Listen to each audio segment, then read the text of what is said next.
Hi guys! Welcome again to my vlog. Yan, umaga-umaga, makulinding. Andito tayo ngayon sa province para mag-celebrate ng New Year. At yan nga, kakagising ko lang agad akong niyaya ng aking mga kapatid at mga tito upang pumunta sa aming farm sa fish pond para kumuha ng mga isda. Ayan nga guys, tignan nyo kung gaano kaluwang at kalalim ang aming fish pond. Ang sabi nila is, nagpas daw sa akin yan. At yan nga, konting pasilip lang sa aming farm. Yan, wala siyang tanim for this month kasi tapos na time ng cropping. At ito na nga, nagsisimula na silang manghuli ng mga isda.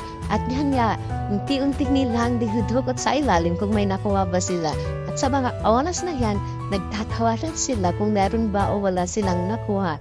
At ito nga, yung kambing namin, sana all, pakain-kain lang. Siyempre, kunting pasilip din naman sa akin, nakapayong pa ako niyan. Gusto ko na umuwi kasi gutom na ako. At nag-enjoy nga yung batang maliit sa gilid. At sabi niya, Sirhela daw siya. Grabe tawa ko dyan. At yan, may nahuli nga yung batang ito. Yan nga mga isda. At sa mga puntong ito nga, ay ulit na nilang iahagis ang tabukol or pangkuha ng isda. At sa mga oras na yan, nagtatawa na kami. At ito nga yung mga nakuha nila, ito ay tinatawag naming harpa, kaya parang gold color siya. At ito na, pauwi lang kami. Last nakuha ko na to sa isda, yan. Parte pa ang pagdukot.